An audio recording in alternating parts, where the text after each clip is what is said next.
그러므로 우리는 예수로 말미암아 항상 찬미의 제사를 하나님께 드리자. 이는 그의 이름을 증언하는 입술의 열매니라.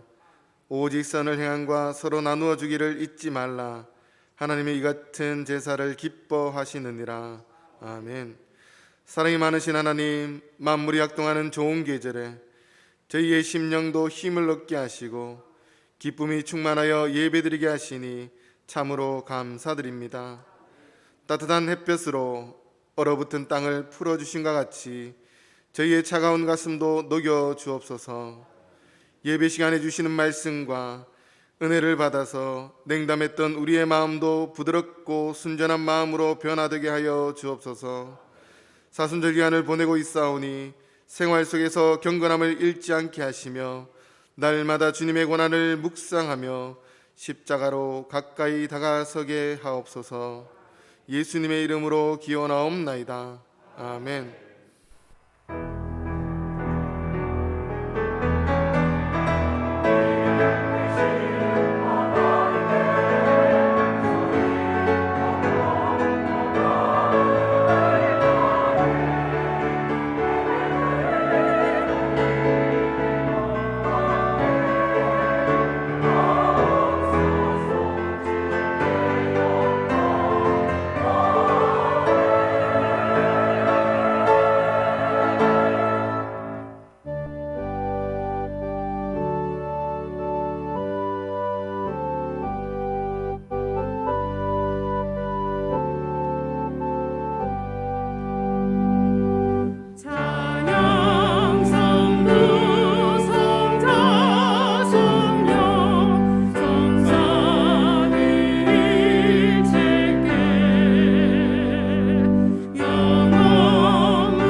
성시가 된 시편 19편입니다. 여호와의 율법은 완전하여 영혼을 소생시키며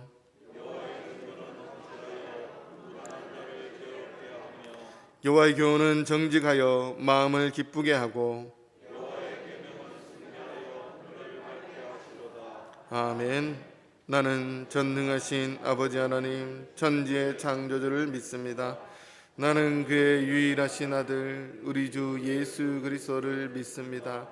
그는 성령으로 잉태되어 동정녀 마리아에게서 나시고 본디오 빌라도에게 고난을 받아 십자가에 못 박혀 죽으시고 장사된 지 사흘 만에 죽은 자 가운데서 다시 살아나셨으며 하늘에 오르시어 전능하신 아버지 하나님 우편에 앉아 계시다가 거기로부터 살아있는 자와 죽은 자를 심판하러 오십니다. 나는 성령을 믿으며 거룩한 공교회와 성도의 교제와 죄를 용서받는 것과 몸의 부활과 영생을 믿습니다. 아멘.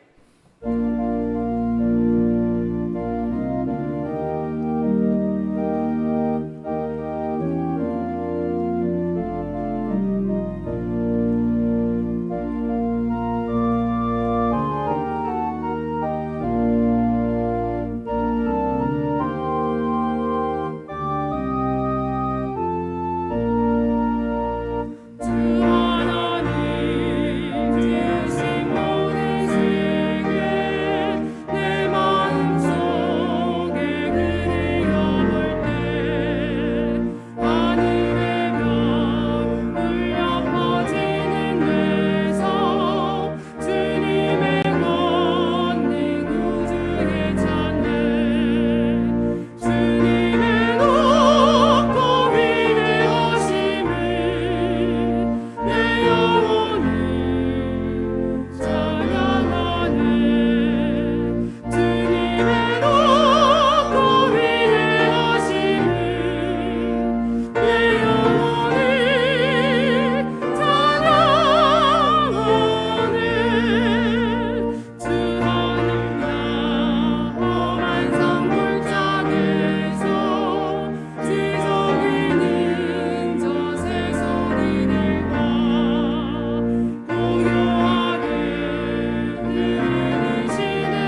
사랑과 자비가 많으신 하나님 감사합니다.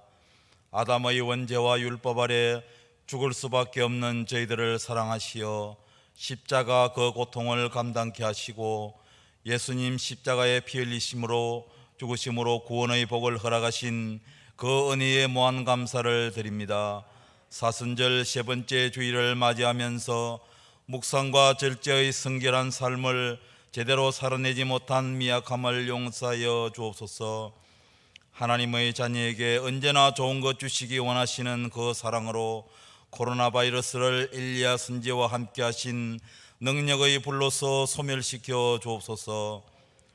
1901년 3월 19일 약속의 땅 베델같이 이곳에 문창 재단을 허락하시고 굴곡의 역사 가운데서도 지켜주시고 든든히 서가게 하신 그 은혜에 감사드립니다. 저희들이 기도하며 기다리던 예비하신 귀한 목사님을 허락하시고 목자로 영적인 아버지로 세워주심을 감사드립니다. 지치고 상한 심령들을 치유하게 하시고 기쁨도 슬픔도 함께하며 신앙과 사명의 동역자로 아름다운 동행이 있기를 원합니다. 요셉에게 보여주신 선명하고 복된 꿈을 목사님께 보여주시고 미래를 향하여 하나된 마음으로 나아가는 복된 재단이 되기를 원합니다. 당회와 교역자, 항존직, 새가족, 아동부, 대학 청년부, 어르신들 함께 힘차게 나아갈 수 있도록 성령 충만으로 함께 하옵소서. 분열되고 나누어진 이 나라에 새로운 지도자 대통령을 어려운 가운데 하나님 허락하시고 다시 미래로 나아가게 하심을 감사드립니다. 바르고 복되게 아름답게 백성들을 이끌어가며 하나님을 두려워하는 번영의 자유민주주의를 다시 세우는 지도자로 허락하옵소서. 원치 않는 사고로 육신의 질병으로 고통받는 지체들이 있습니다. 어려운 의료 환경 속에서 좌절하지 않고 주님의 치유의 손길로 회복시켜 주셔서 기쁜 발걸음으로 함께 예배드릴 수 있는 은혜를 내려 주옵소서. 우리 성도님들의 사업과 직장, 건강과 가정을 지켜주시고 변화하는 경제 여건 속에서 믿음 잃지 않고 이 믿음 더욱 굳세게 하옵소서. 아동부를 비롯한 교육부서 각 기관이 온전히 하루빨리 정상화될 수 있도록 우리 주님 지켜주시고 회복시켜 주옵소서. 광야의 이스라엘 백성같이 힘들고 우물가의 연처럼 세상에서 상처받고 도망자 신세로 방황하는 야곱 앞에 나타나시고 거린 시냇가에 낙심한 엘리야를 먹이시고 일으키신 하나님, 간절한 마음으로 이 시간 주님을 바라보고 사모하여 나온 주님의 백성에게 주님의 능력과 은혜가 나타나는 귀한 시간, 귀한 예배 되게 하옵소서. 저희들의 삶이 한순간 한순간 주님께서 보호하지 않으시면 예배에 참여할 수 없는 연약한 존재임을 고백합니다. 어둠의 약한 영이 한 길로 왔다가 일곱 길로 도망하는 성령 충만이 시간 되게 하옵소서. 주님께서 사랑하시는 원로 목사님 단위에 세우셨으니 저희들이 말씀 듣고 힘을 얻어 실천하는 제자로 설 수 있도록 은혜로 함께 하옵소서. 어려운 여건 가운데서도 마스크를 쓴 채로 찬양의 기도를 올리는 호산나 찬양대와 함께 하시고 헌신하는 모든 청지기들에게 한량없는 복을 허락하옵소서. 여러 곳에서 예배를 위하여 헌신하는 죄종들에게 함께 하시고 마음속 깊은 간절한 기도에 응답하여 주옵소서. 저희들에게 영생의 길을 열어주시고 하늘나라 부활의 소망으로 인도하시는 예수님 이름으로 기도드립니다. 아멘.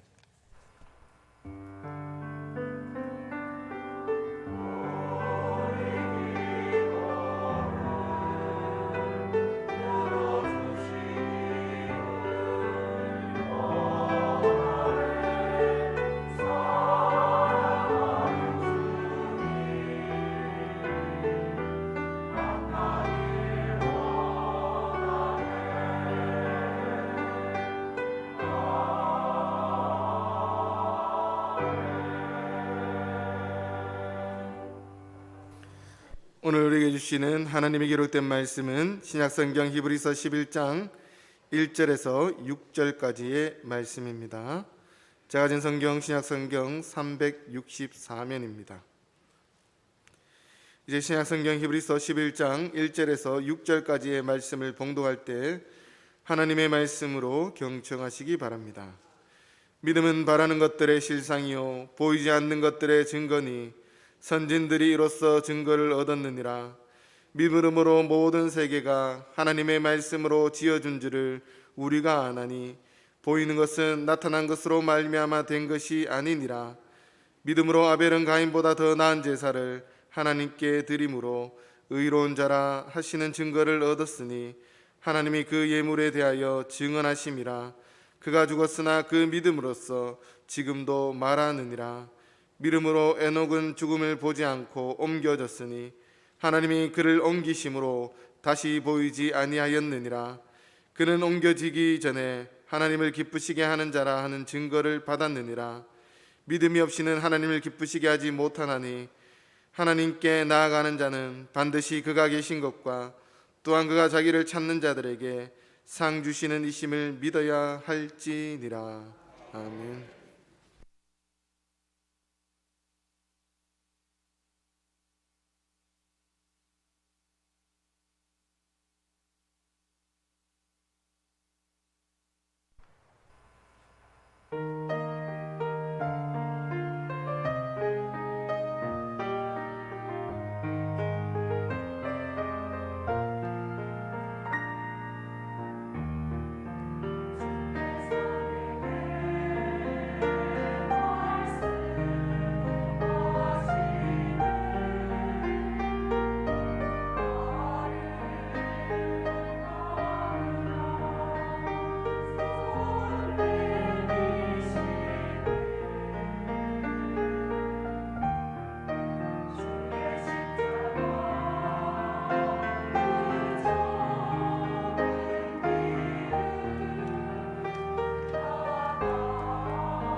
히브리 11장은 믿음이 무엇인가 하는 것을 밝히고 믿음의 선진들이 어떤 믿음을 가지고 있었는가 하는 것을 보여주고 있습니다. 1절 말씀 보면 믿음은 바라는 것들의 실상이요 보이지 않는 것들의 증거라 했습니다. 우리는 눈에 보이는 것은 믿을 수 있는데 눈에 보이지 않는 것은 믿기가 어렵습니다.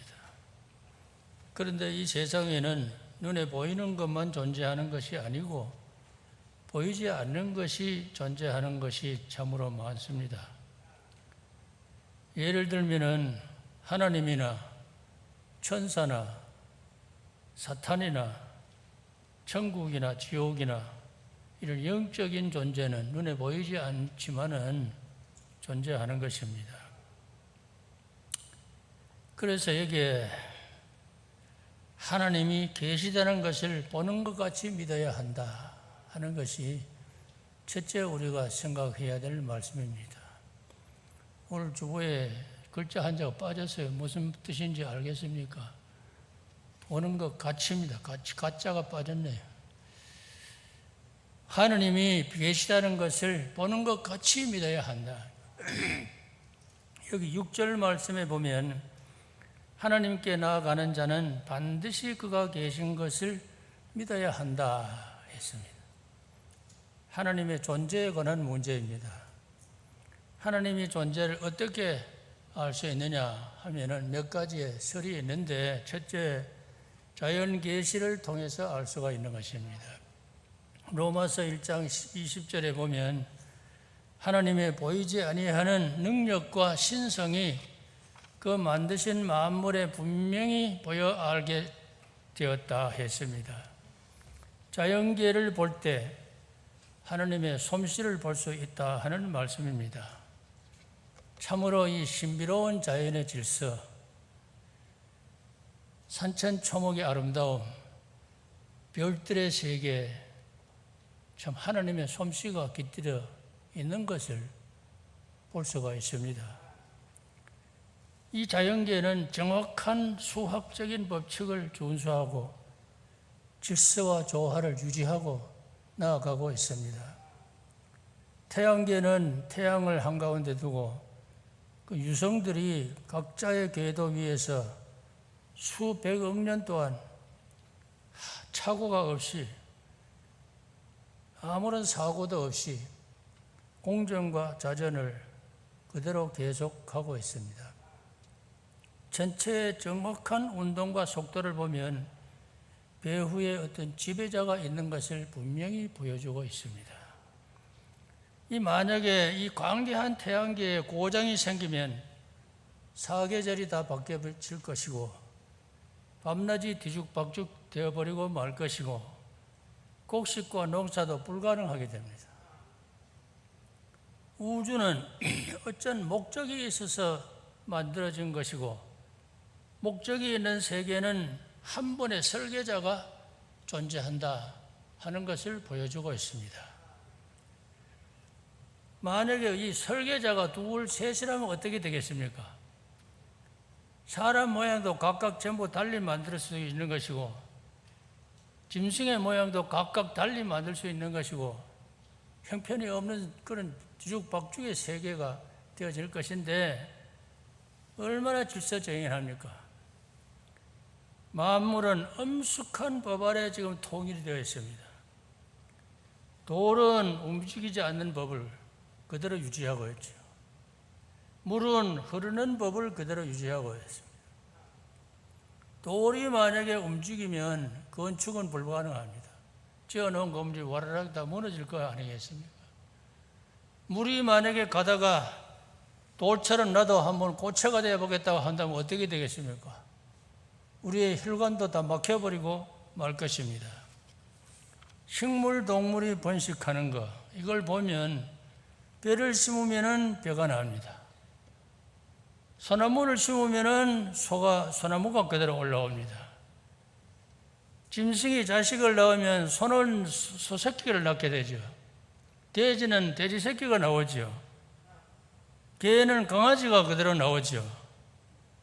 참으로 이상합니다. 이런 통일, 이 어떻게 돼서 이렇게 지속되어 나가는 것인가? 어떤 사람은 아스피린을 먹어서 열이 올라가는 사람이 있고, 어떤 사람은 아스피린을 먹으면 열이 내려가는 사람이 있다 하면은 의학도 불가능합니다. 아기가 출생하면은 자연적으로 젖꼭지가 불어나고 젖이 나와서 아기는 누가 가르쳐 주지 않았는데도 젖꼭지를 빨아서 먹고 살아갑니다. 딸기 알을 낳기 위해서 새끼를 깐다고 품고 앉아 있는 거, 병아리는 어미를 찾아다니는 거 참 이상합니다. 누가 가르쳐 주었겠습니까? 어떤 분이 그 마음을 지배하고 있기 때문입니다.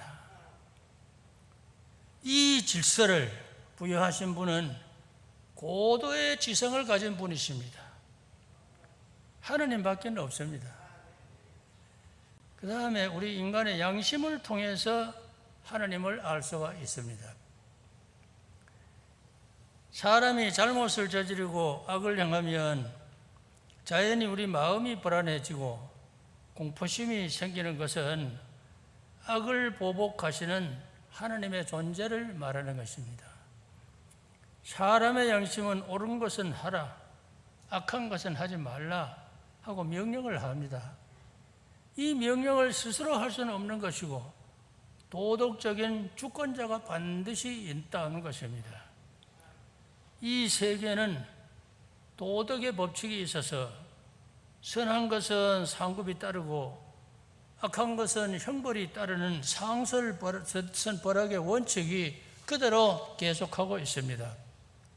악한 왕이나 악한 나라들은 잠시 동안 흥하는 것 같지만은 종래는 망해버리고, 의롭고 선한 사람이나 나라들은 다시 일어나는 과정을 역사는 되풀이하고 있습니다. 그 다음에 이 역사의 배후에 하나님이 계셔서 주관하심을 보여주고 있습니다. 이스라엘 민족의 역사를 보면은 하나님이 이끄시는 역사입니다. 유대 최고의 재판부인 산헤드린이 예수님에게 3가지 죄목을 붙여서 십자가에 달아 죽였는데, 성전 파괴 음모자다, 로마 제국의 반역자다, 하나님의 아들이라고 하는 신성 모독자다 하는 것입니다. 그런데 예수님을 따르던 제자들은 비관하고 절망했지만은 예수님은 성천을 부활하시고 성천하셨는데, 오늘날 전 세계에 예수를 믿는 기독교가 왕성하게 퍼져나가서 기독교를 국교로 하는 나라, 국교화된 나라, 예수를 위해서 순교한 사람들 얼마나 많습니까? 세계의 이 역사를 볼 때 배후에 하나님이 계셔서 이끄시는 것을 볼 수가 있습니다. 악은 결국은 제거되고 의는 열매를 맺습니다. 독초라고 하는 것은 참 생명력이 강한 것입니다. 그러니까 가을 들판에 가보면 그렇게 생명력이 강한 것이 다 독초는 다 제거돼 버리고 알곡만이 남아 있습니다. 왜 그렇게 됐습니까? 배후에 농부가 있어서 다 일을 했기 때문입니다. 우리 역사 속에 악한 힘은 아주 강합니다. 강한 자는 체면도 주저함도 없습니다. 그러나 역사의 마지막 판에는 정의의 힘이 자리를 잡아 나가는 것입니다. 눈에 안 보이는 큰 농부가 계셔서 막아주고 해서 인간 세상을 지배하고 있기 때문입니다. 그 다음에 예수 그리스도를 통해서 하나님을 알 수 있습니다. 요한복음 14장에 보면은 빌립이 예수님께 아버지를 우리에게 보여주옵소서 했을 때 예수님은 나를 본 자는 아버지를 보았거늘 어찌하여 아버지를 보이라 하느냐고 하셨습니다. 예수 그리스도는 하나님을 보여주고 있다, 그런 말씀입니다. 자연을 통해서, 양심을 통해서, 역사를 통해서, 예수 그리스도를 통해서 하나님은 우리에게 계시를 해주고 있는 것입니다. 그래서 뭐 이걸 일반 계시다, 자연 계시다, 무슨 특별 계시다 합니다만은 하나님께서 이런 것을 통해서 우리에게 하나님이 존재하신다 하는 것을 보여주시는 거예요. 그러면 성경에서 어떻게 하나님을 볼 수 있다고 했느냐? 고린도전서 2장 11절에 보면 하나님의 일은 하나님의 영 외에는 알지 못한다. 영적인 것은 영적으로 분별한다 했습니다. 요한복음 3장 3절에는 사람이 거듭나지 아니하면 하나님 나라를 볼 수 없다 했습니다.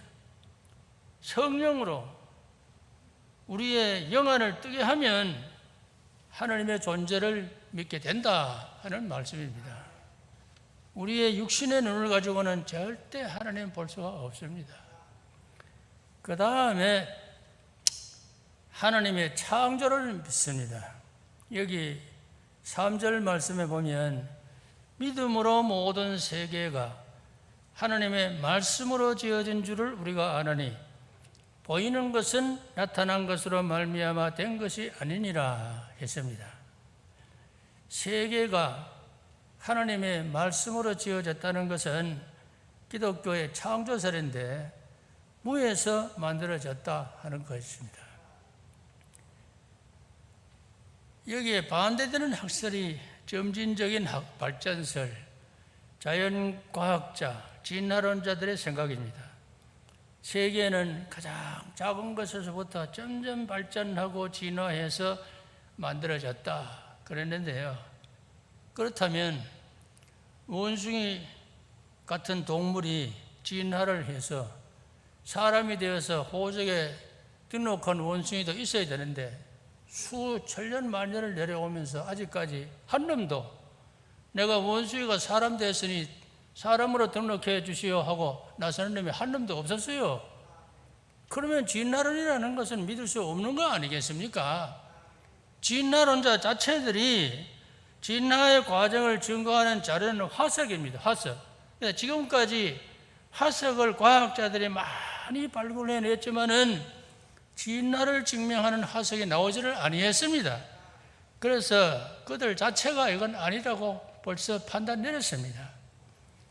우주나 식물계, 동물계, 인간이 진화가 해서 다 됐다면 이렇게 질서정연하고 묘한 것이 어떻게 만들어질 수 있었겠느냐 하는 것입니다. 지금 지구의 공전이 365일 5시간 48분 46초 만에 한 바퀴 돕니다. 그 1년입니다. 지구가 자전하는 것이 스스로 도는 것이 24시간 만에 한 바퀴 돕니다. 이거 하루입니다. 이렇게 정확하게 수천년 만년을 돌아가고 있습니다. 여러분들 사람이 과학으로 만든 전자시계 이거 이만큼 정확합니까? 한 번씩 맞춰줘야 정확합니다. 맞춰야 되는 것입니다. 그런데 어떻게 이 방대한 우주가 그렇게 한 초도 틀림없이 돌아가고 있느냐 하는 것입니다. 인간의 뇌가요, 기능을 다하기 위해서 약 1000만 개의 신경세포가 있다고 해요. 130억 개의 보조신경세포로 만들어졌다고 해요. 그래서 촉각을 느끼고 더위와 추위를 구별하고 고통과 쾌감을 느끼고 있는 겁니다. 눈이 보는 것을 위해서 약 1억만 개의 신경세포가 있다고 해요. 이것이 DNA와 연결시키는데 30만 개의 회로가 있다고 합니다. 그래서 물체의 크기, 모양, 색깔을 구별하는 겁니다. 우리가 사람 자기를 들여다보면 저거 이렇게 참 묘한 것이 어떻게 지어졌나, 자기 자신을 봐도 이상하고 묘하지 않습니까? 누가 이렇게 만들었는가? 과학자가 만드냐는 한 번도 지금까지 증명한 사람도 없고 기록에 남아있는 것도 없습니다. 하나님께서는 이 창조하신 우주를 궤도 이탈하지 않게 붙들어 주시는, 인간과 동식물이 또한 살 수 있는 공기와 물과 이런 기후 같은 것을 그대로 공급하고 조절해 주시다는 것을 우리에게 보여주고 있는 것입니다.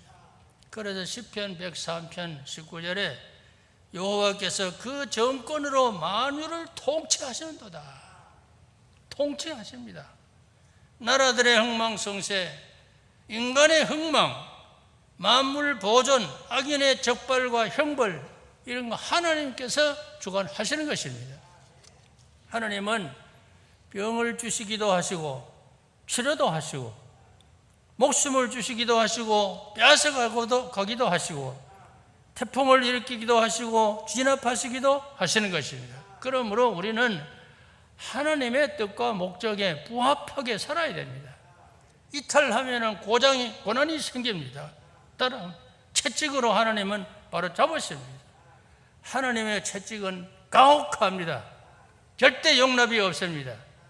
하나님께서는 창조자이시기 때문에 못 쓸 사람, 빗나가는 사람을 고쳐서 새 사람으로 만들어 쓰시는 것입니다.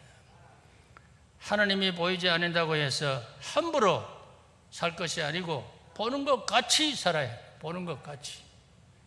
하나님이 계심을 믿고 하나님이 사람과 만물을 창조하신 것을 믿는 사람은 삶의 방향을 바꿔야 합니다. 그 다음에 세 번째 생각할 것은 하나님 상대의 생활을 해야 된다. 지금까지는 사람만 보고 사람 상대의 생활을 한 것을 하나님 상대의 생활로 우리가 바꾸어 나가야 해요. 그것이 신앙생활입니다. 첫째는 예배를 하나님 상대로 바꿔야 합니다. 여기 본문 4절 말씀에 보면 예배의 본을 보인 아벨을 예로 들었습니다. 믿음으로 아벨은 가인보다 더 나은 제사를 하나님께 드림으로 의로운 자라 하시는 증거를 얻었으니 하나님이 그 예물에 대하여 증언하심이라 했습니다. 이것은 창세기 4장에 있는 말씀을 반영한 것인데 가인은 농사하는 자라 농산물을 하나님께 제물로 드렸고 아벨은 양치는 자라 양의 첫 새끼와 그 기름으로 하나님께 제물로 드렸습니다. 그런데 하나님께서 가인과 그 제물은 받지 아니하시고 아벨과 그 제물은 받으셨다 하는 것입니다. 그러면 가인은 왜 그러냐? 농사한 것 중에 하나님께 제물을 드리는 의식을 그냥 취한 것 뿐이고 처음 익은 열매를 구별했다는 말도 거기에는 없습니다. 죄 문제를 해결하는 의미도 거기에는 없고 그냥 형식적으로 드린 것입니다.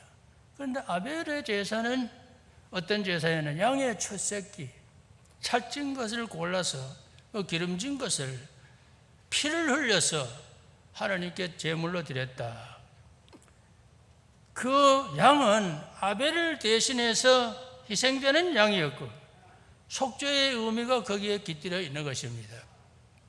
아벨은 제사의 진정한 의미를 알고 드린 것이고 장차 예수 그리스도께서 인간의 죄를 대신하여 희생의 제물로 피 흘려 죽을 것을 바라보는 제사를 드린 것입니다.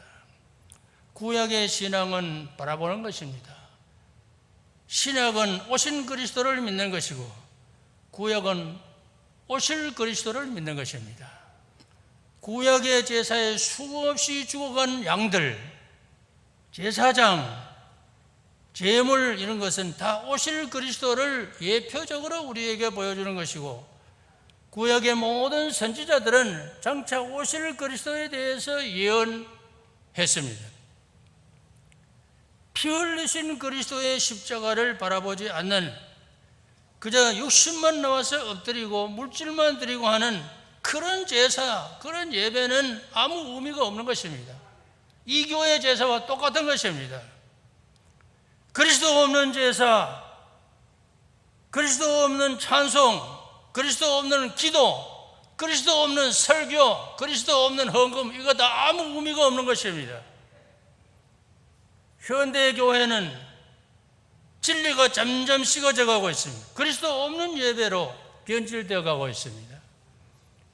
강단의 설교는 복음보다는 철학 강의, 도덕 강의가 되어 가고 있습니다. 지금부터 53년 전에 69년도 연세대학교에서 신학 세미나가 있었는데 며칠간 제가 한번 참석할 기회가 있었습니다. 감리교 신학대학 교수, 그때 김용옥 교수라고 제가 생각돼요. 독일에 가서 불트만 신학을 공부하고 왔는데, 불트만은 어떤 이론이냐?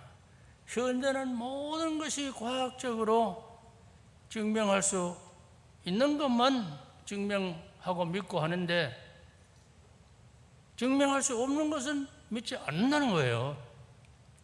영적인 것은 보이지 않는 것이니까 믿지 않는다.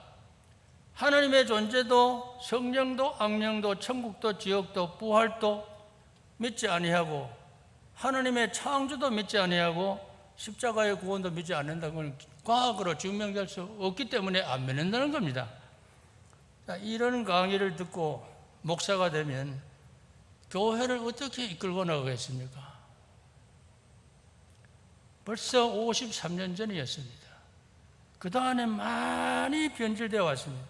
그러니까 종교개혁의 본산지라고 하는 독일 교회, 유럽의 교회는 교회가 모이지 아니하니까 전부 폐쇄돼 버리고 다 팔아버리고, 미국 교회도 그것을 닮아서 해마다 전통 있는 신학교들이 다 문을 닫고 나가고 있습니다. 점점 폐쇄되어 가고 있습니다.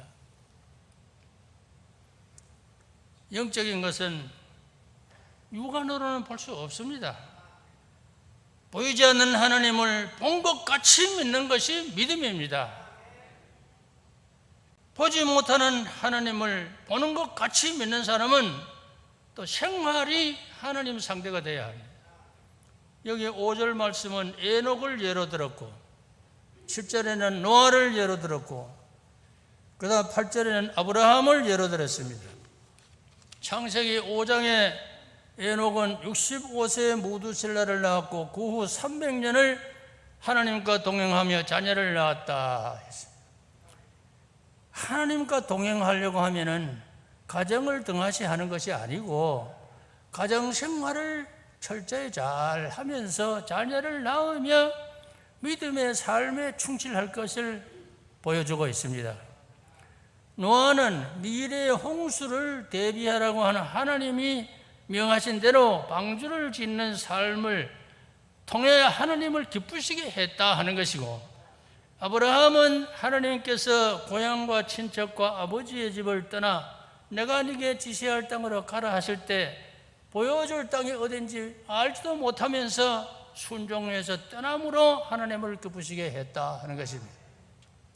여기 11장 36절 이하에 보면은 어떤 사람의 믿음은 조롱을 당하고 채찍질을 당하고 결박과 옥에 갇히는 시련을 받았고, 돌로 치는 것과 톱으로 캐는 것과 시험과 칼과 죽임을 당하고, 또 양과 염소의 가죽을 입고 유리하며 궁핍과 환난과 학대를 받고 광야와 산과 동굴과 토굴에 유리하였느니라 했습니다. 우리의 믿음의 조상들이 어떻게 그렇게 살 수가 있었던가? 보지 못하는 하나님을 보는 것 같이 믿었기 때문입니다. 그들의 믿음을 본으로 삼고 선교사들은 생활 환경이 열악한 선교지로 찾아가서 복음을 전해 주었기 때문에 우리도 이렇게 믿게 된 것입니다. 오늘은 제가 문창교회 121주년이 되는 회의고, 어제가 바로 기념일이죠. 문창교회 이야기를 좀 말씀하려고 합니다. 1889년에 호주의 빅토리아주 장로교회 청년연합회가 데이비스 선교사를 처음으로 한국에 파송했는데, 그는 40일간을 배를 타고 항해를 했어요. 부산항에 도착을 해서 인천으로 가서 서울에서 5개월 동안 한국어를 공부하고 선교 지역을 결정하기 위해서 부산으로 내려오는데 20일간을 걸어서 내려왔어요. 너무 피곤하고 무리가 되는데 천년두에 걸려서 세상을 떠나고 말았습니다. 그 후에 선교사들이 다시 들어와 선교를 하게 되었는데, 마산교회는 1901년도 7사람 여자들이 모여서 예배드리기 시작을 해서 처음에는 마선포교회라고 하는 이름을 가졌는데 후에 문창교회로 이름을 바꿨습니다. 문창교회가 한국 기독교 역사에 이름 있는 교회라는 것을 저도 여기 목회자로 와서 비로소 알게 되었습니다. 첫째, 이름 있는 목회자들이 심우한 교회입니다. 평양신학교 제1회 졸업생 7사람 중 한 분이신 한석진 목사님, 또 목회자요 독립운동가였고 해방 후에 부대통령을 지내신 함태영 목사님, 신사참배 한거로 순교한 주기철 목사님, 신학의 변질을 막으려고 투쟁을 한 한상동 이학신 김석찬 목사님 같은 분들이 이 교회를 심우해 왔습니다. 전국적으로 볼 때 많은 인물이 심우한 교회가 드물어요. 그러니까 첫째 이름이 나지 않았겠습니까? 그 다음에 120년 동안 복음의 진리를 사수해온 교회입니다. 유럽이나 미국이나 한국 교회가 처음 믿을 때는 순수 신앙으로 시작했다가 세월이 지나면은 변질을 해가지고 인본적으로 흐르고 하나님의 능력보다는 사람의 권위를 앞세우고 신학이 철학화되고 인간의 학문으로 타락해버리고 말았어요. 문창교회는 지금까지 변함없이 순수 신앙을 유지하고 있는 교회입니다. 그 다음에 교육과 계몽의 선구 역할을 한 것입니다. 문창교회가 설립된 당시에 한국은 구한말 왕이 다스리던 때였고 세교육을 하는 학교는 없었고 한문 공부를 하는 서당이 있었을 때였습니다. 글 모르는 국민이 그 당시에는 대부분이었습니다. 이때 마산포교회 초대 목사요 선교사였던 손한로 선교사가 10여 명의 성도들을 모아서 교회 안에서 독서석을 만든 것이 1906년이었습니다. 이것이 마산의 세교육의 터전이었고 후에 창신학교로 발전했습니다. 2년 후에 남녀공학제를 실시했는데 여학생 교실을 따로 운영했습니다. 남녀가 한자리에서 공부하는 것은 안 되겠다. 그 당시 사항으로 안 되겠다 해서 따로 공부를 했는데 남학생이 공을 차면은 여학생이 주어지는 것도 풍기문란이라 해가지고 학부형들이 반대가 일어나서 여학생들을 분립해서 설립한 것이 의신여학교였습니다. 창신학교는 현재 제비산 저쪽 서쪽 아래 지금 제1문창교회 자리 거기에 있었고 문창교회도 같이 건물을 사용하고 거기에서 처음에는 가정집에 시작해는 그쪽 가서 있었습니다. 의신학교는 그 언덕 위에 있었습니다. 그동안에 이 학교를 통해서 많은 인재들을 양성한 것은 큰 공헌이었습니다.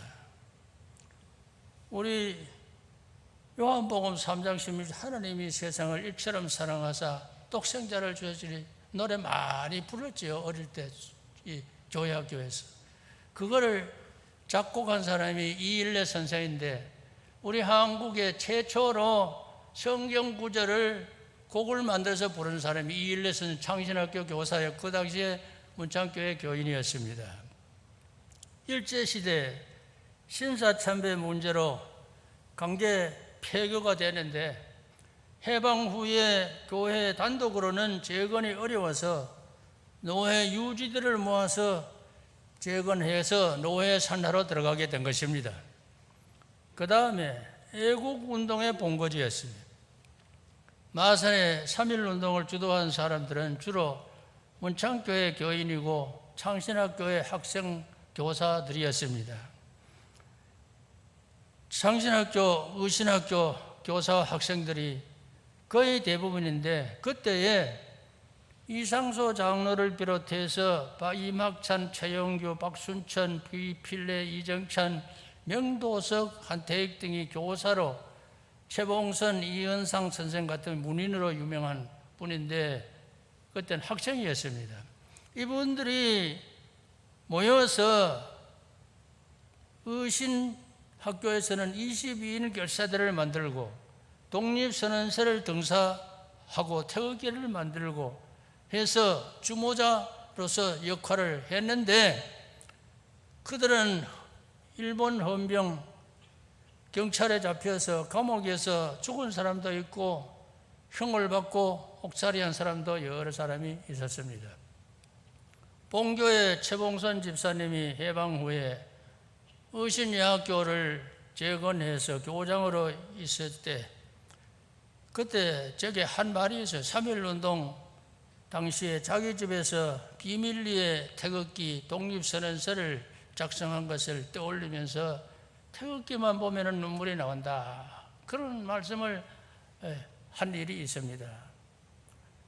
문창교회 교인으로 의신여학교 교사였던 김두석 선생에서 여자 선생인데 기독교 학교에서도 신사참배를 강요하게 되니까 늙은 어머니와 홀로 계신 오빠를 모시고 있었는데 이것을 부양해야 되는데 학교를 그만둘 수가 없어서 고심을 했습니다. 그때 모친이 나는 이대로 주님을 위하여 죽을지언정 신사참배하고 받는 월급으로 먹고 살기를 원치 않는다. 이런 비장한 말씀을 하시는 것을 듣고는 용기를 내어서 사표를 던지고 말았습니다. 그 후에 감옥에 들락날락 하면서 마지막에는 3년 징역 언도를 받고 복역하는 중에 해방을 맞아서 추록했습니다. 그들은 다 육신의 눈으로는 보지 못하는 하나님을 보는 것 같이 믿었기 때문에 그렇게 생활했을 것이 아닌가 생각합니다. 그 외에 남녀평등, 여성해방, 양반상민 계급타파, 금주금연, 그 절제운동 같은 곳에 교회는 큰 공헌을 했습니다. 이러한 일을 하는 동안에 시련도 많았고 풍파도 많았는데 그런 시련과 풍파에 시달리며 견디며 믿음은 뿌리를 받게 되고 든든한 교회로 자라게 되었습니다. 예배당도 처음에는 가정집에서 시작해서 10년을 지내다가 상남동 제비상 아래 저쪽 서쪽에 지금 제일문창교회 자리 거기 창신학교와 같이 있다가 1919년도에 3.1운동을 하던 그 해에 주산동 돌예배당으로 옮겨갔는데 거기에서 74년을 살았는데 나중에는 거기에도 건물 일부까지 잘리게 되는 옆으로 앞으로 다 이 국가에서 이 도시계획을 해서 한 400여 평밖에는 남지 않게 되었습니다. 할 수 없이 안 되겠다 해서 교회가 인원해서 이쪽으로 옮겨왔는데 여기는 제비산 과거에 서쪽에 있던 것을 동쪽으로 옮겨온 거죠. 이 제비산은 선교사들의 주택에 있던 곳이고 과거부터 여기는 교회 부지로 다 사용했던 곳이기 때문에 의미가 있는 곳입니다. 처음에는 1074평을 매입하고 사유지를 추가해서 1118평을 확보하고 건축한 후에 옆에 있는 500평을 확보해 지금은 한 1600평의 대지가 되어 있습니다. 이 땅을 살 때도 땅 주인이 제일 교포였는데 교회가 돈이 없어서 고심을 할 때 자기가 신한은행에 주가 있으니 담보만 제공하면 돈을 빌려주겠다 해서 교인 가정을 담보로 제공하고 돈을 빌려서 이 땅을 사게 된 것입니다. 모든 것이 하나님의 은혜였습니다. 이제 모든 준비는 다 되었습니다. 120년을 걸어오는 동안 하나님께 영광되는 일도 있었지만은 사람이 부족해서 하나님의 뜻을 거스리고 하나님의 마음을 아프게 한 일이 있었어도 하나님께서는 채찍도 하시고 징계도 하시지만 하나님의 넓은 아량으로 이 교회를 지금까지 이끌어 주셔서 지켜주신 것, 하나님의 큰 은혜인 줄로 믿습니다. 우리는 이 지역 모체교회로서 큰 사명이 지어져 있습니다. 성숙한 모습을 보여야 됩니다. 우리 믿음의 선조들이 본을 보인 대로 보지 못하는 하나님을 보는 것 같이 우리는 신앙생활도 바르게 해야 합니다. 하나님은 육안으로나 지식으로는 볼 수 없습니다. 영안이 열려야 합니다. 성령을 구해야 됩니다. 우리의 예배는 한간 의식이 되어서는 안 되는 것이고 아벨의 예배와 같이 하나님이 받으시는 예배, 피 흘리신 그리스도의 구속의 은혜를 믿음으로 드리는 그 예배가 되어야 합니다. 그리스도의 피가 없는 예배는 예배가 아닙니다. 십자가를 빼버리면 교회 예배는 아무런 의미가 없는 것입니다. 우리의 생활은 살아계신 하나님 앞에서 진실해야 합니다. 하나님이 보이지 않는다고 해서 안 계신 것처럼 사는 사람은 무슨 악이든지 행할 수가 있는 것입니다. 하나님이 눈에는 보이지 않으나 방대한 우주를 1초도 오차없이 운행하시고 그 능력으로 우리의 세밀한 부분까지 다 보고 듣고 계시는 것을 믿고 신앙생활을 해야 될 것이고 이 교회의 미래를 아름답게 설계하고 앞을 향해서 전진하기를 바랍니다. 기도하겠습니다. 아버지 하나님, 저희들에게 은혜 베풀어 주셔서 이 교회를 121년 동안 주님의 날개 아래 품어주시고 인도하심을 감사합니다. 사람이 부족해서 하나님의 뜻을 어기고 주의 가슴을 아프게 한 일도 있었지만은 하나님은 너무 크신 사랑으로 용납하시고 교회를 지금까지 이끌어 주셨사오니 앞으로의 이 교회 가는 길도 주께서 인도하시고 성도들의 마음에 살아계신 하나님을 분명히 믿음으로써 예배를 드리고 생활을 하며 주님을 섬기며 살아가게 하시고 모든 교회와 이 세상의 빛과 소금이 되게 하여 주시옵소서. 사탄의 모든 장난을 하나님이 꺾으시고 항상 승리하게 하여 주시옵소서. 예수님 이름으로 기도하옵나이다. 아멘.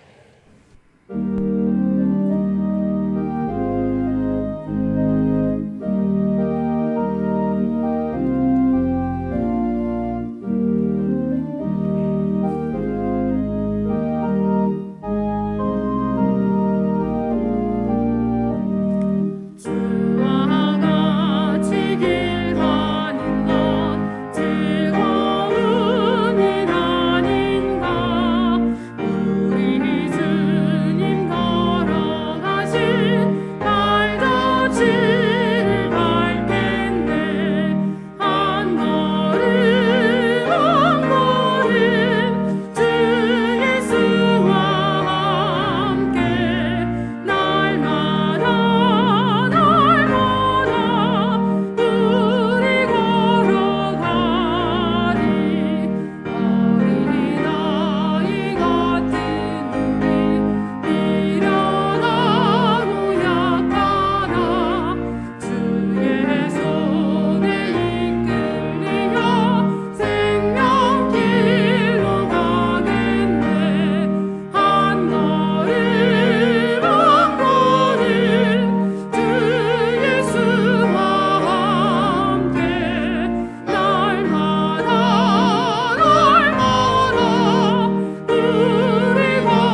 주님 감사합니다. 지금까지 문창교를 지켜주신 하나님, 이 모든 것이 하나님의 은혜였음을 고백합니다.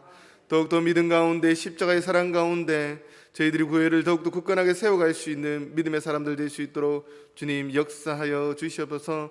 또 새로운 목사님 모시고 함께합니다. 하나님, 정말 이 기회를 통해서 우리 교회가 다시 한번 성장할 수 있는 귀한 시간들 될 수 있게 도와주시고, 정말 이 경남지방을 잘 섬길 수 있는 교회가 될 수 있도록 은혜 베풀어 주시옵소서.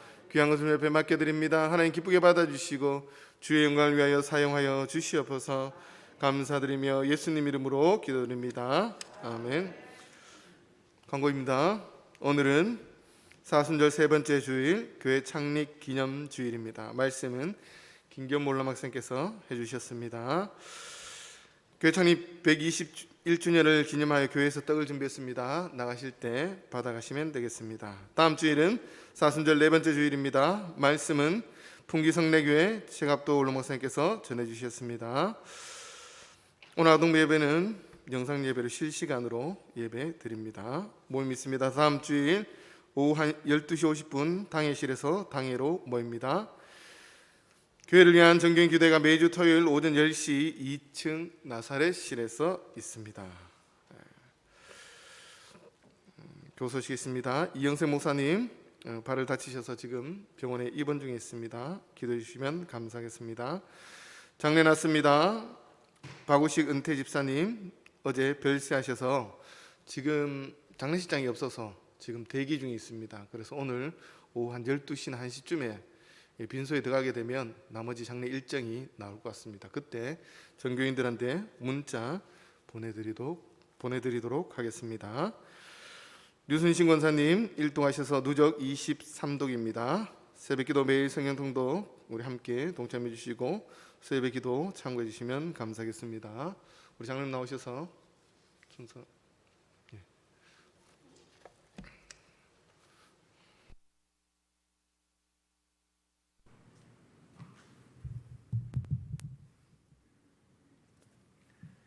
당회에서 몇 가지 말씀드리겠습니다. 지난주 13일 날 재직회에서 박진기 목사님을 문창교회 18대 목사님으로 담임 목사님으로 선출하였습니다. 박 목사님께서는 4월 10일 둘째 주일에 정식으로 부임하시겠습니다. 오늘은 인사차 오셨기 때문에 잠시 후에 인사드리겠습니다. 따라서 담임 목사 청빙위원회는 오늘자로 해산합니다. 그동안 수고해 주신 위원님들께 감사드립니다. 그리고 지난주일 재직회에서 담임 목사 청빙을 위한 투개표 위원으로 수고해 주신 분들께 감사를 드립니다. 이 시간 박진구 목사님 나오셔서 인사할 때 크게 환영의 박수를 부탁드리겠습니다.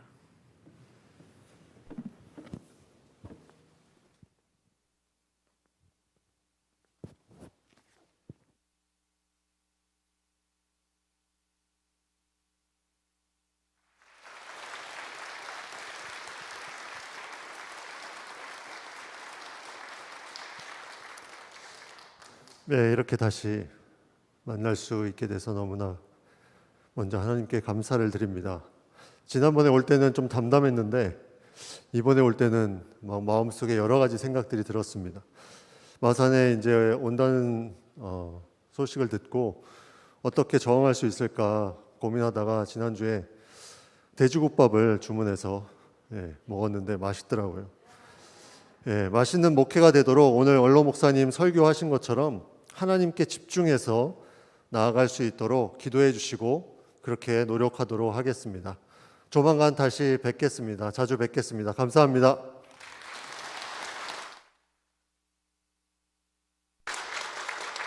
다 같이 자리에 일어나셔서 주제 찬양하신 후에 김기현 원로 목사님께서 축도하심으로 일부 예배를 마치도록 하겠습니다.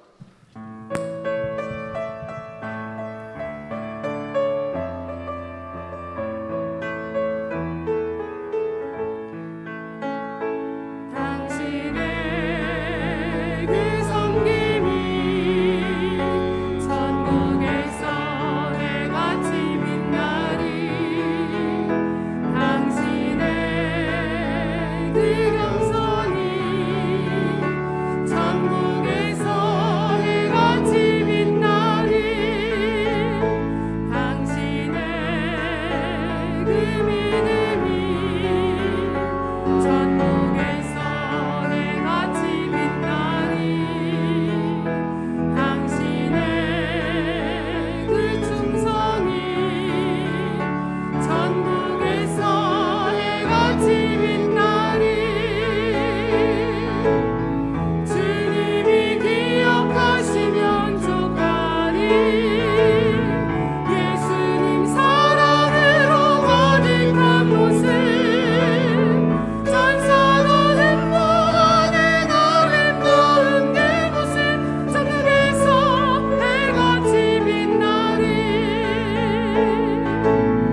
주님이 기억하시면 좋가리 예수님 사랑으로 가득한 모습 천사들은 보는 아름다운 그 모습 천국에서 해같이 빛나리 천국에서 해같이 빛나리.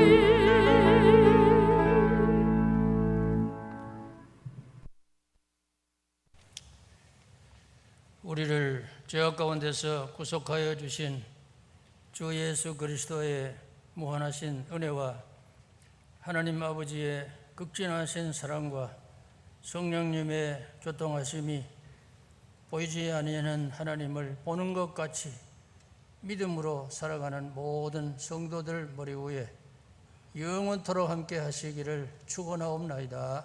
아멘.